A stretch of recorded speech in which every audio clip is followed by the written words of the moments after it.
बिल्कुल हुनरबाज कार्यक्रम में बखत देखा तो आज अभ्युदय के बगल से और हमने के जो विषय बातें अपन आप में बहुत ही दिलचस्प बातें खासकर आज के परिप्रेक्ष्य में वो बहुत ही रेलेवेंट बातें बकर वो विषय से के बारे में तनिसन खुलासा दे से अगारीवे हमने देखब जा और जानब जा कि कौन कौन लोग इमें शामिल बातें हमने के संगे स्टैनली हार्मन बातें सबसे पहले bonsoir स्टैनली Bonsoir Ruby. हमने के बतावा कि स्टैनली हार्मन के हवन Bon, d'abord, Stanley Hormone, c'est un demi-siècle d'or. Stanley Harman एगो कलाकार हवन जे स्टोरी बोर्ड करेला और ओकर निर्माण करेला एकर बाद हमनी थिएटर की दुनिया में गलनी खासकर फ्रीडी की दुनिया में हौजा परी जस्ती से जस्ती अपन आप के पुफिने करनी तब ओकर बाद अनसुया देवकरण से भेंट करनी तब ये हमरा मौका मिलल है फ्रीडी के एगो दूसर लेवल में जाए के खासकर आर्टिफिशियल इंटेलिजेंस में ऐसन कंटेंट बनावे के सोचनी जे भोजपुरी भाषा में रही बकेर एआई वर्जन में Qui soit pédagogique, des vidéos en Bhojpuri. J'ai commencé à mettre le pied dans le domaine du 7e art. इसलिए हमने के ई बतावा कि कैसे कौन कौन कलित के काम होल भोजपुरी और एआई के संगे Donc, d'abord, à l'origine, जोन साहसिक का काम करल गल बाते ई फिल्मवा में इहा हमनी के एक्टर्स लोगन के आर जस्ती नेचुरल दिखावे के एकदम प्राकृतिक जब दर्शक सिनेमा घर से निकली तो उ लोग के प्रियंका ने लोकी बकेर एगो ऐसन किरदार जे नौमी हवन एगो ऐसन पात्र जे अपन आप में बहुत इंटेंस बाती हजे ये बात की पुष्टि हुआ था कि जब हमनी फ्रेंच भाषा या फिर क्रियोल के शब्द के जब हमनी भोजपुरी में ओकरा कन्वर्ट करीला सा तो ओकर जो भोजपुरी बातें अपन आप में बहुत अलग बातें जैसे कि हमनी बोलिया सा एगो लीबर पलदामुन के जेकरा हमनी पोमदामू बोलीला सा फ्रेंच में और लीवर के लीव त ऐसन ढेर गो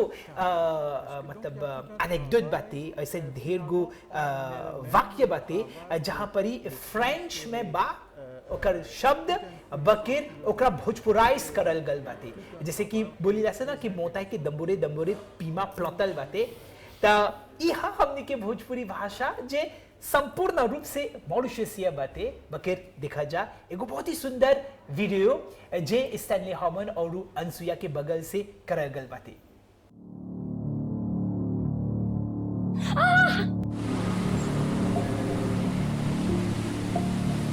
Carré Patibon, non, non, laisse tomber. Ah bon? Il tient un peu salé. Salé. Elle a bien mangé par contre. C'est une personne répugnante. She was a gold digger. 900 000 roupies. Tu qui me casse pour y amuser là-dedans? She was. Donc. Oui. Pas de petit Kevin. De mini Naomi. Continue de te tes femmes, même toi. Moi, tu prévenir à toi ça. Tu sais très bien ce qu'il y a de l'autre côté. Nous rapprochons inévitablement.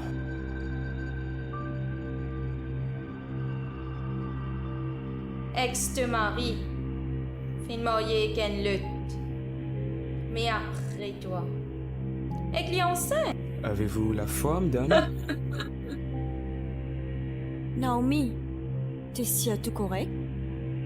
Tu parlais moi toi à la case plutôt? Il disait qu'il ne me fera.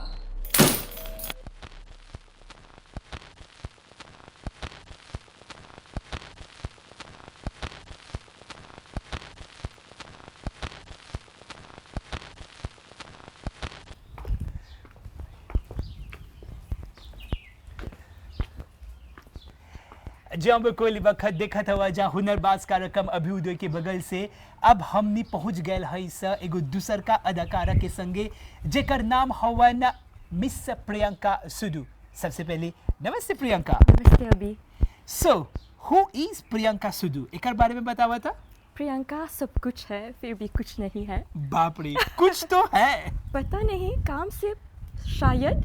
So I'm an artist, I would say, and I'm also an educator. Okay. So I give my best in everything that I do, sincerity ke saath. And now I have just, consider a new project, which is cinema. So for me to narrate that, I need to tell you about my journey. Wow. Bachpan se mujhe, I love theatre, I love drama. But Natak and all. Natak and all. But it was all fun. There was not that seriousness. There was no responsibility to tell a certain content. पर मैं जब मैं university गई, then I explored all type of art, painting, printmaking. These were my specialization. मतलब as you are an artist. As Exactly. Then by coincidence, I got an elective which is called ephemeral art, where I got the chance to do performance art. But performance and acting में बहुत सी difference है. Exactly. But I love to use my body as a language. You mean to say कि आपके जो artwork बातें, जो paintings बातें, वहाँ पर आप अपन emotions के express करेंगे. Exactly. But it was still fun. I did not use any dialogue. Wow. So दर्शकगण अब हमने देखा जा कि कैसे हमने के जो हुनरबाज बातें जेकर नाम हवन प्रियंका सुदू वो अपन आर्ट फॉर्म अलग अलग प्रकार के पेंटिंग्स में दिखावता तो देखा जा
वाओ ऐसे सुंदर सुंदर पेंटिंग्स के देख करके हमार त मन एकदम ठेकुआ नहीं फूल गलबाती हाँ त प्रियंका अब बोलत हवा यूनिवर्सिटी लेवल में कुछ हो रहा है So university level I got the chance to explore all the mediums but also the space. Okay. So I did not get the chance to do a solo exhibition.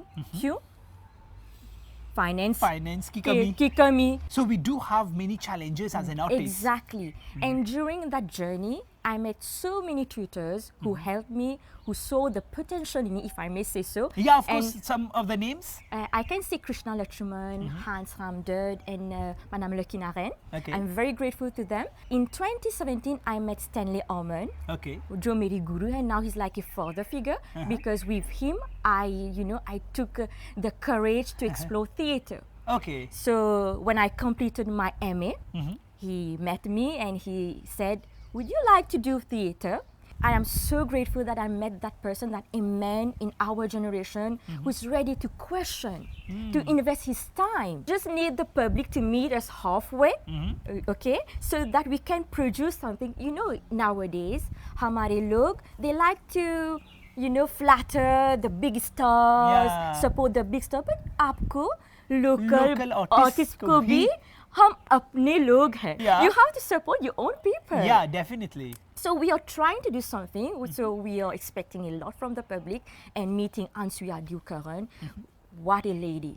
Wow. Oh, yes, and I did not accept the, you know, that opportunity to get the fame. Is to share a purpose, a work with a message. But for me, at first, it was more about, you know, expressing my talent. I will try to give my best. I will Best. surrender myself to my artwork. I'm trying to convince the public to come and see the artwork, the film that we are doing. Yeah. But you know, कुछ कमियां हैं, कुछ limitation है. But we are trying. Shahrukh Khan ऐसे ही शाहरुख खान नहीं बने ना. आपको माधुरी नहीं मिलेगी, हाँ. गाल गाडोट Yeah. नहीं मिलेगी, Deepika Padukone. And with good people, with good intention, we explored our talents. We did our best, but also the content, as I said, it has lots of messages which will help others to voice out. Wow बकीर, अब उस content के बारे में जाने के अब हमने देखब जा कि एग्जैक्टली अनसुया देवकाहन कौन प्रकार के काम और कौन प्रकार के बात हमने के संगे साझा करियन.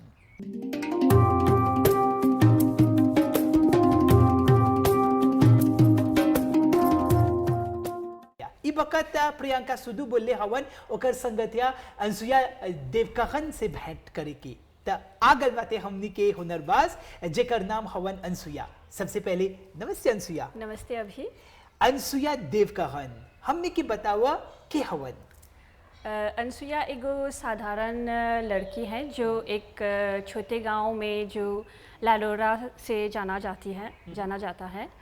मैं एक अध्यापिका हूँ और पिछले 8 साल से मैं कॉलेज de la Confiance में काम करती हूँ और मुझे पढ़ाना, बच्चों की मदद करना बहुत अच्छा लगता है और मुझे फिल्मों देखने बहुत अच्छा लगता है. वाओ.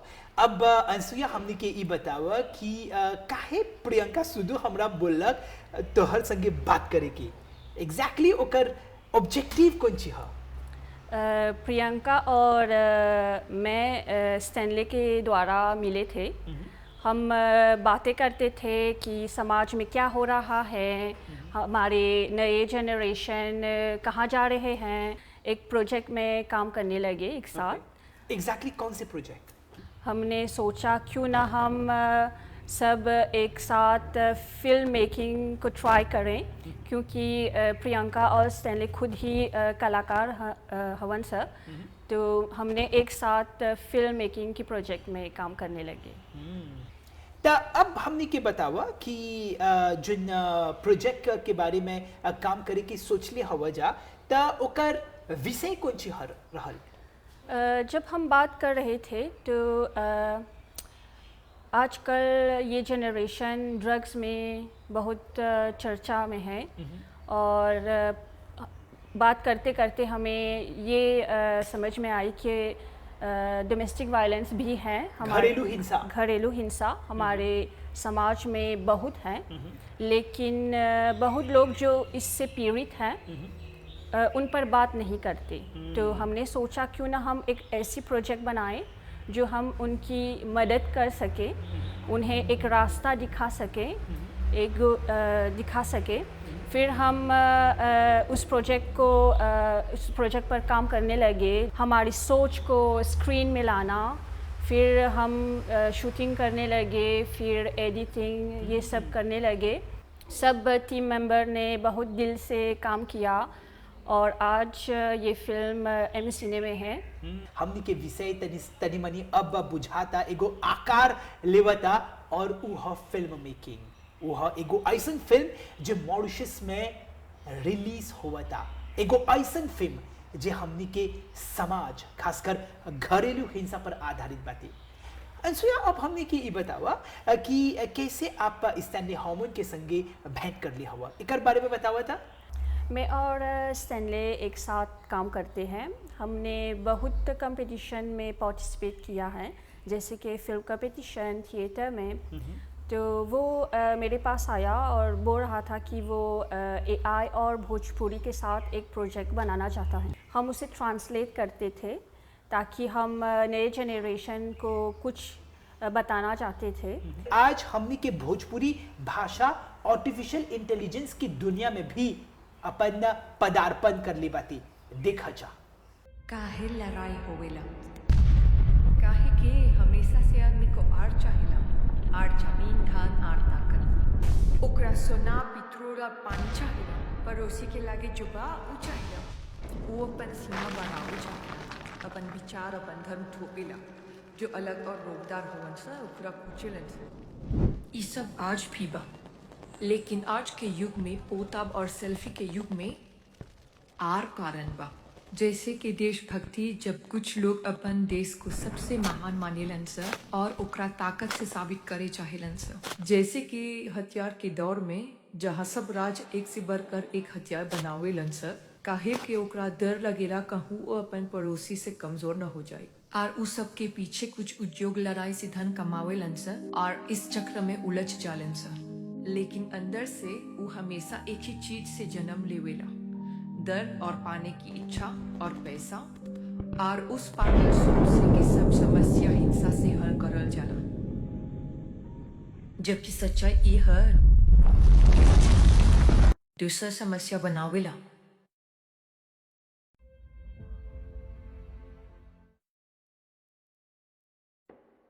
सपने इता है, हमने के सपना काहे आवेला?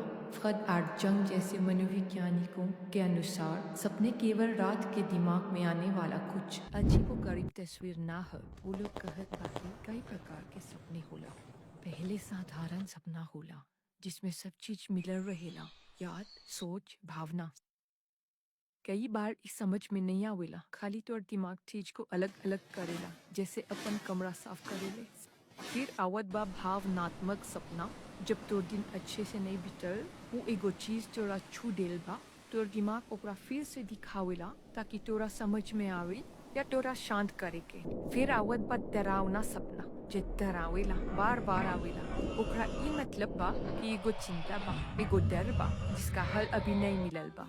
लूसिड सपना भी होवेला, जब तो के पता होवेला कि तू सपना देखत हवे। कभी कभी जो होवत बा तू ओकरा काबू में करे सकेले, वो कम होवेला लेकिन संभव बा। कुछ लोग कहत बा कि प्रोफेटिक सपना भी होवेला, ये उ सपना है जो एगो खबर या संकेत देवेला। थोड़ा रहस्य भरा बा, लेकिन बहुत संस्कृति में इसमें विश्वास करेलन सा। जब तू सोवेले तो तोर दिमाग अलग अलग चरण से गुजरेला। ई दौर में जिसको पैराडॉक्सिकल नींद कहत बानी, तब सपना सबसे साफ और सबसे तेज होवेला।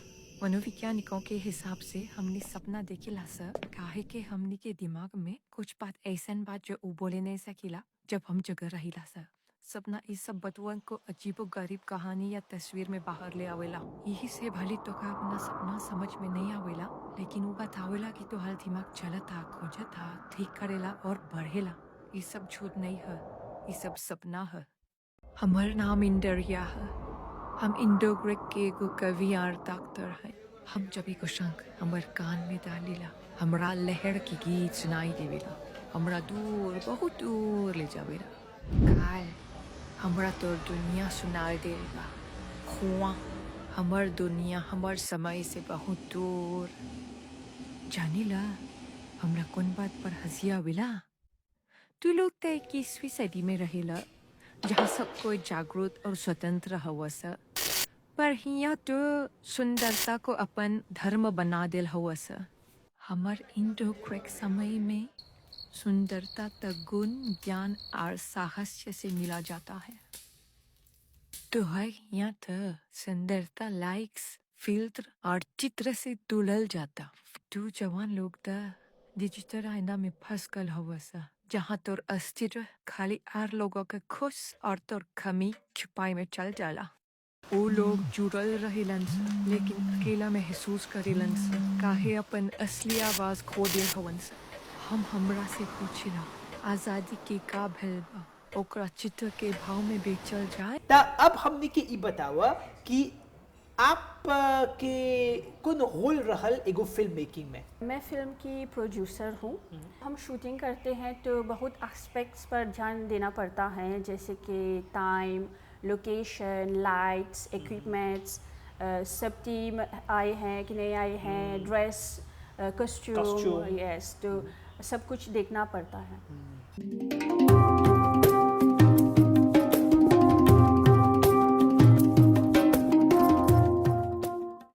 जमुकुल हुनरबाज कार्यक्रम ई वक्त देखत वजा और हमनी के संगे एगो थ्रियो बाते, माने ई वक्त हमनी के संगे प्रियंका सुदू, स्टैनली हमन और देवकरण अनसुया बाते, जहाँ पर ही एगो ऐसन फिल्म लेके आल हवन सा रेज ऑफ लाइफ।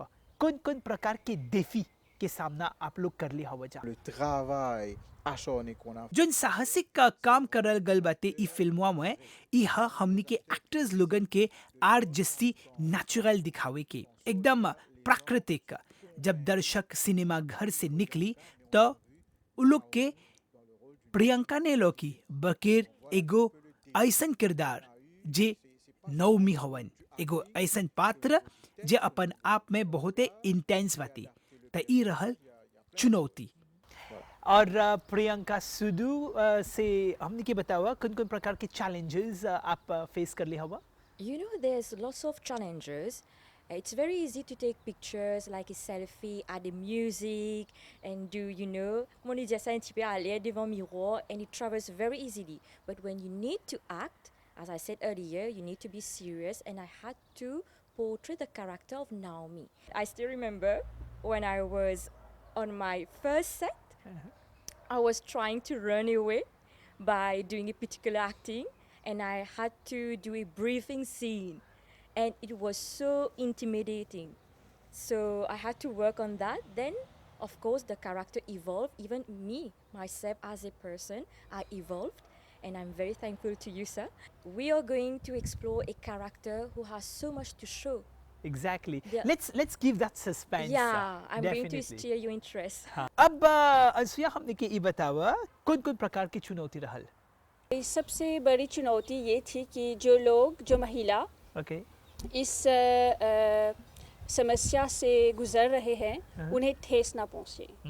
हमें बहुत सोच समझ कर सीन्स प्रिपेयर करना पड़ा। हम उन्हें एक आवाज़ देना चाहते थे, पर ये बहुत कठिन था हमें ये डिसाइड करना क्या डालना है, क्योंकि हम उन्हें ठेस नहीं पहुंचाना चाहते थे। स्टैनली, अब हमने के ई बतावा कि ऐसन प्रकार के फिल्म मेकिंग करे से ओकर पाछे के टाइम मैनेजमेंट के प्लानिंग कैसे रहल? en termes de location, de lieu. ढेर गो वजह रहल अभी जेकर बल पर हमनी नहीं सकली एगो निमन प्लानिंग करे के, बकिर ढेर गो एक्सटर्नल फैक्टर्स रहल जे हमनी के टाइम मैनेजमेंट के प्रभावित कर ले रहल। Extérieurs qui ont influencé notre time management. C'est pas comme si, je dirais, le retard de nos acteurs, l'indisponibilité, on s'organisait, mais beaucoup d'éléments extérieurs ont venu influencer.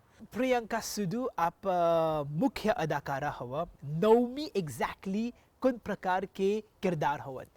So, Naomi, I would say we are in 2025, right? So, Naomi आजकल की लड़की है. I don't want to spoil, so I want you to discover about that. So I will just tell you that today's women can relate with her. Okay. And I let the public decide what they think about her. And you are most welcome to criticize her, my acting skills. We are all learning here. So, yeah. अब प्रियंका, जितना जन दर्शकन ई बखत है कार्यक्रम देखत हवन जा, कौन मिसाज बिदा करबा? Pas gain traka jimoun, because people are not worried if you're married or not married, divorced or not divorced. They are worried if you're happily single, happily married, happily divorced. That's the issue. And I would say sadness and happiness is part of life. And Stanley, कौन मिसाज? Donc, Rays of Life, rays of life उम्मीद के संदेश देवेला। नौमी हिया परी तब बाते अपन अस्मिता के संघर्ष करे खातिर, एगो ऐसन अस्मिता जे ढेर लोग खोजत हवन संजोवे की। एंड अंसुया, ये एक उम्मीद की एक किरण है जो हम सब महिला को देना चाहते हैं, इसलिए आप रेज ऑफ लाइफ देखिए ज़रूर। जहाँ बिल्कुल हमनी के जोन मुख्य अदाकारा हवन नवमी के जोन रूप बाते ओकरा हमनी बोलीला सा नवमी। नवमी माने 9 गो प्रकार के रूप। हमनी के ऐसा ढेर गो मॉरिशन माता हवन, भौजी हवन, बड़का माँ हवन, हमनी के चाची बाते, दादी बाते, जे एक घर में रह के अलग अलग प्रकार के रूप के भूमिका उ लोग निभावत हवन कि कैसे है नवमी हमनी के आज के महिला के आवाज हवन।